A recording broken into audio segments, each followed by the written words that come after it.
माझं बोट लोकसभेच्या निवडणुकीचा अर्ज भरताना त्याच्या 2 दिवस आधी अलिबागला कशा पद्धतीने प्रवीण ठाकूर मला भेटायला आले. मग त्यांना भेटून मी निघाले असताना त्यांनी दरवाजा लावला. त्यावेळेला माझ्या इथे जखम झाली. तिथेच चोंडीच्या हॉस्पिटलमध्ये जाऊन 5 मला स्टॅपलही टाके मारले.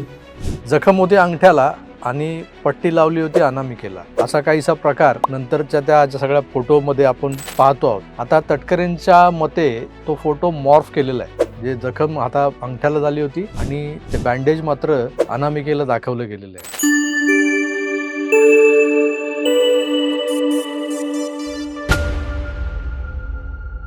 सिन्नरमधल्या भोंदू बाबा कॅप्टन अशोक खरात याच्या ज्या रासलीला एक एक करत बाहेर पडतायत. म्हणजे आधी एक व्हिडिओ आला, मग त्याचे स्क्रीनशॉट्स व्हायरल झाले.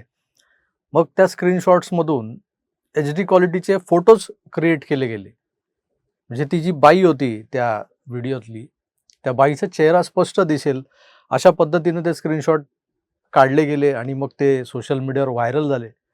आता हे करणारे जे लोक होते त्यात बऱ्याच महिलाही होत्या. म्हणजे ज्यांची महिलांच्या नावाने अकाउंट्स आहेत फेसबुकवर किंवा इतर ठिकाणी, त्याच जरा यात जास्त आघाडीवर दिसल्या मला. आता त्या बाईचा चेहरा बघितल्यानंतर किंवा तिची ओळख पटवल्यानंतर तुम्हा आम्हाला काय असं मोठं गबाड हाती लागणार आहे असा प्रश्न साहजिकच पडतो आपल्याला. पण माझ्याकडे जे आहे ते एक्सक्लुझिव्ह आहे आणि माझ्याकडे जे आहे ते कुणाकडेच नाही. हा जो काही अट्टहास सुरू झाला ना सध्या सोशल मीडियात वावरणाऱ्या लोकांचा, तो या समाजासाठी घातक आहे.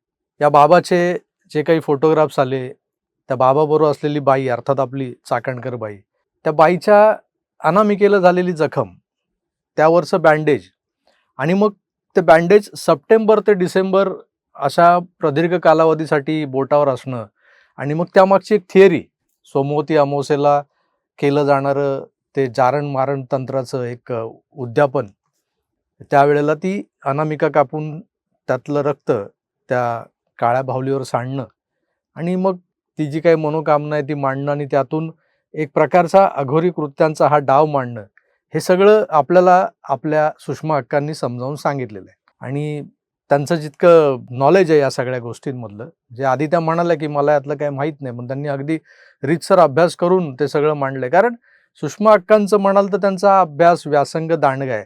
तुम्ही इस्लामबद्दल त्यांचा जो अभ्यास आहे तोही आपण पाहिलाय. ही एक झलक फक्त त्यांची जी आहे ती तुम्ही ऐकली तर तुम्हाला लक्षात येईल की इस्लामबद्दलही ज्या बाई एवढ्या तयारीनं, ऐका. बिस्मिल्लाहिर्रहमानिर्रहीम अलहम्दुलिल्लाहिर्रहमानिर्रहीम लीला लीला लिल्लाह मोहम्मदिया रसूलुल्लाह। यह आयत जिस इस्लाम ने कही थी, उस इस्लाम ने कहा था कि इस्लाम के 5 फर्ज होते हैं। 5 फर्ज होते हैं। और क्या फर्ज होते हैं? तो पहला फर्ज कहा गया कि सच्चा मुसलमान वो होता है जो दिन में 5 बार की नमाज अदा करता है। दूसरा फर्ज ये होता है कि जो रमजान के पाक महीने में रोजे रखता है। तीसरा फर्ज ये होता है कि जो अपनी कमाई का कम से कम 20% ज़कात में देता है। चौथा फर्ज ये होता है कि जो जिंदगी में एक बार तो हज को जाने का हौसला रखता है। और 5वां फर्ज ये होता है कि जो इस बात में इल्म रखता है कि कभी ना कभी तो कयामत आनी है, कभी ना कभी तो वह वक्त आने वाला है, वह कयामत आने वाली है कि उस दिन अल्लाह ताला को आपके किए हुए कामों का आपको जवाब देना है। उस दिन अल्लाह ताला के सामने आपकी गर्दन शर्मिंदगी से झुकनी न चाहिए।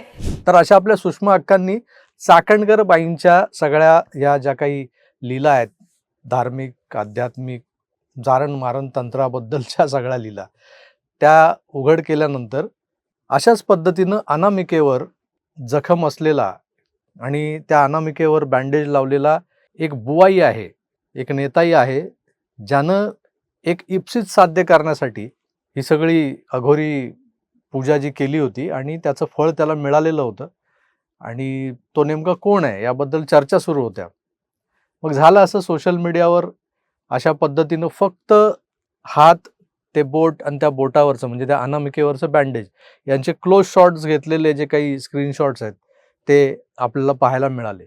मग हळूहळू हातातले गंडे दोरे, ब्रेसलेट्स, माळा इत्यादी सगळ्या गोष्टी यांची कुठेतरी जुळवाजुळव व्हायला लागली आणि मग बाबाचं नावही उघड झालं.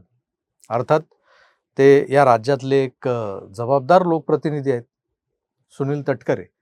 आणि मग सुनील तटकरेंवर जेव्हा ही संशयाची सुई अशी रोखली गेली, तेव्हा सुनील तटकरेंनी त्याचं जे काही स्पष्टीकरण दिलंय तेही तुम्ही ऐका. माझं बोट लोकसभेच्या निवडणुकीचा अर्ज भरताना त्याच्या 2 दिवस आधी अलिबागला कशा पद्धतीने ॲडव्होकेट प्रवीण ठाकूर माझ्या जिल्ह्यातील एक नामांकित सिनियर वकील आहेत. ते मधुशेठ ठाकूर म्हणून आमचे माजी आमदार होते, त्यांची समाधी आहे. त्यांच्या गावातल्या समाधीला दर्शन घ्यायला गेलो तेवढा ते प्रवीण ठाकूर मला भेटायला आले. मग प्रवीण ठाकूरांनी कबूल केलं की ते माझ्या समोरचे उमेदवार आनंद गीतेचे काम करत होते, पण एक कौटुंबिक नात्याने भेटायला आले. त्यांना भेटून मी निघाले असताना त्यांनी दरवाजा लावला. त्यावेळेला माझ्या इथे जखम झाली. तिथेच चोंडीच्या हॉस्पिटलमध्ये जाऊन 5 मला स्टॅपलनी टाके मारले. ते नंतर मी दिल्लीत आलो होतो त्यावेळेला सुद्धा होतं. आपण जर काय माझे दिल्लीमध्ये आल्याच्यानंतर बघितलं असेल ते होतं. आता याचा अर्थ कोण कुठे लावणार असेल तर दुर्दैव आहे, याच्यापेक्षा काय म्हणू. तर खरं तर तटकरेंनी जे सांगितलंय की घाईघाईत निघताना दरवाजात त्यांचा हात अडकला म्हणजे त्यांचं बोट अडकलं. आता आपण बऱ्याचदा आपल्या आयुष्यभरात आपलाही हात कधीतरी असा दरवाजात अडकतो किंवा दरवाजात तो सापडतो, लहान मुलांचा विशेष करून. आणि मग त्यांच्या कोणत्या बोटांना जखमा होतात हेही तुम्ही अनुभवलेलं असेल. हे इंडेक्स फिंगर आहे. बऱ्याचदा हे अपघातग्रस्त होतं. अंगठ्याला जखम होते हे तितकंसं मला तरी आजवर माझ्या अनुभवात आलेलं नाही आहे. पण तटकरेंचा अंगठा अडकला होता त्या दरवाजात अपघातानं आणि मग जखमही मोठी झाली होती. त्यांना अक्षरशः स्टेपल्सचे टाके घालून ती जखम नंतर ती बरी केली गेली. फ्रॅक्चरही झालं होतं म्हणे. जखम होती अंगठ्याला आणि पट्टी लावली होती अनामिकेला. असा काहीसा प्रकार नंतरच्या त्या सगळ्या फोटोमध्ये आपण पाहतो आहोत. आता तटकरेंच्या मते तो फोटो मॉर्फ केलेला आहे. जे जखम आता अंगठ्याला झाली होती आणि ते बँडेज मात्र अनामिकेला दाखवलं गेलेलं आहे. आणि हा जो काही तर्क आहे तो तर्क एका बाजूला ठेवला तर समजा उद्या कुणी असंही म्हणालं असतं की ठीक आहे, त्या अनामिकेला जी जखम दिसते ती जखम होती, खरी होती, त्याच्यावर बँडेज लावले तेही खरं होतं. पण हे जे काही झालंय, ही काही जखम झाली आहे ती दरवाजात हात अडकला आणि त्यामुळे झालेली आहे. त्यामुळे जसं मी आधी म्हणालो की दरवाजात हात जेव्हा सापडतो, चिमटतो आपण त्याला म्हणतो बोलीभाषेत, त्यावेळेला बोटं कुठली अडकतात याचा तुम्हाला आम्हाला सगळ्यांना चांगला अनुभव आहे. अनामिका हे बोट कधीच असं दरवाजात अडकत नाही आणि त्याला जखम होत नाही दरवाजात चिमटून. त्यामुळं जर काय अडकलं असेल तर ते हे बोट असेल, अंगठा असू शकतो. त्यामुळे तटकरे जे म्हणतायत त्यातही तथ्य आहे की त्यांचा अंगठा अपघातग्रस्त झाला होता आणि त्याला खऱ्या अर्थाने बँडेज लावलं होतं. पण तो जो फोटो दाखवला जातो तो मॉर्फ करून दाखवला जातोय. अशा पद्धतीनं सोशल मीडियामध्ये जे काही चाललेलं आहे ते खरं तर एखाद्याचं चारित्र्य हनन करण्यासाठी चाललेलं असतं किंवा काही मंडळी जी आहेत जी सत्य बाहेर आणण्याच्या नादामध्ये अगदी टोकाला जाण्याचा जो काही प्रताप असतात तोही करून जातात. आता एक नवीन गोष्ट बाहेर पडली आहे ती अशी की अजितदादा पवारांचा जो अपघात झाला त्याच्या 2 दिवस आधी काहीतरी असा एक दिवस होता, जसं सुषमा अक्कांनी सांगितलं सोमवती अमावस्या असते किंवा इतर कुठल्या अमावस्या असतात, पौर्णिमा असतात. आता 2 दिवस आधी दादांच्या अपघाताच्या दिवशी आणि त्याच्या आदल्या 2 दिवशी जर पंचांग पाहिलं, कॅलेंडर पाहिलं तर आपल्या लक्षात येईल कोणता दिवस होता की त्या दिवशी देवगिरी बंगल्याच्या बाहेर दरवाजात कोणीतरी असा अंगारा दुपारा आणि सगळं ते उतारा करतो ना तसा काहीतरी करणी मरणी जारण मारण केलेलं असं काहीतरी ठेवलं होतं असंही बोलतायत. असं जर झालं असेल तर त्या एवढ्या मोठ्या उपमुख्यमंत्र्यांच्या बंगल्या बाहेरची सिक्युरिटी म्हणा किंवा तिथले CCTVs हे काय आपोआप बंद झाले होते का? सिक्युरिटीवाले कुठे झोपा काढत होते का? असं कोणी काही ठेवून जातं तर ते कळालं नसतं का? म्हणजे अफवा उडवायच्या आता किती उडवायच्या, त्याला काहीतरी लिमिट असतं. तर आता अजितदादांच्या जीवावर उठलेल्या काही मंडळींनी अशा पद्धतीने जारण मारण केलेलं आहे, अनामिका कापून घेतलेली आहे आणि मग त्यानंतर हे सगळं घडलेलं आहे असाही एक मतप्रवाह आता मुद्दाम महाराष्ट्राच्या राजकारणात पेरला जातोय. माझा महाराष्ट्र हा पुरोगामी राज्य म्हणून ओळख त्याची आहे, ओळखला जातो. खरं तर परंपरा आहे पुरोगाम्यांची. अनेक समाजसुधारक या राज्यातली अंधश्रद्धा मिटवण्यासाठी सातत्यानं प्रयत्न करत आले. अनेक साहित्यिकांनी त्यावर बरंच काही लिहून ठेवलंय. मी मुद्दाम त्या अनिसवाल्यांची नाव घेणार नाही. ते सगळे भंपक आणि भोंदू लोक आहेत खरं बघायला गेलं तर. ते एक सिलेक्टिव्ह टार्गेट करणं हे त्यांचं काम आहे. आता ह्या खरात बाबाने जे काही उद्योग केलेत ना, त्या खरात बाबाच्या उद्योगाला त्याचा किमान कडक शब्दात निषेध करणारं साधं पत्रकही या अनिसवाल्यांनी कुठे प्रसिद्ध केल्याचं मला आठवत नाही. कोणतरी तो श्याम मानव नावाचा माणूस आहे, तो काही ठिकाणी जातो, जादूचे प्रयोग करून दाखवतो. ह्याने त्या सिन्नरच्या ईशान्येश्वर मंदिराच्या परिसरात जाणं गरजेचं होतं. तिथं तो मुंबई तकवाला जो काही पत्रकार आहे, त्याला तिथे ते नागाची कात सापडली त्या दिवशी. म्हणजे शोध पत्रकारिता करता करता त्याला काय काय सापडतंय बघा.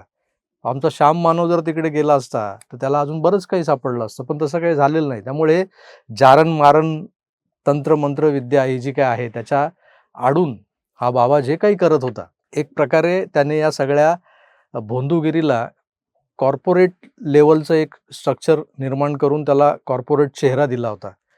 आणि तो कॉर्पोरेट चेहरा किती घाणेरडा आणि किळसवाना होता हे तुम्ही जर त्याच्या पुढच्या क्लिप्स जर पाहिल्या, चुकून माकून तुमच्या व्हॉट्सअपवर कोणी फॉरवर्ड केल्या आणि जर तुम्ही त्या बघितल्या तर तुमच्या लक्षात येईल की हा कुठल्या थराला गेलेला माणूस होता. आणि ह्या अशा माणसाला ते म्हणतात ना, कायद्याचा बालेकिल्ला असलेल्या नाशिक जिल्ह्याने कसा धुतला.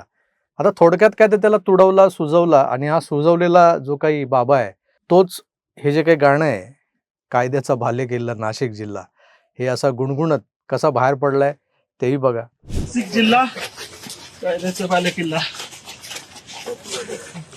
नाशिक जिल्हा बालेकिल्ला.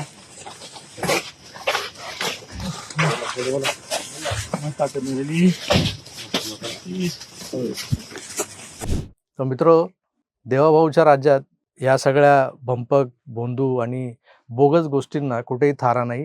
हा महाराष्ट्र पुरोगामी होता, पुरोगामी आहे, पुरोगामी राहील याची किमान काळजी देवाभाऊ निश्चितच घेतील.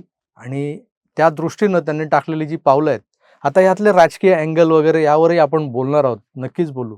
कारण ह्या सगळ्या गोष्टींचं जे टायमिंग आहे ना, ते फार महत्त्वाचं आहे.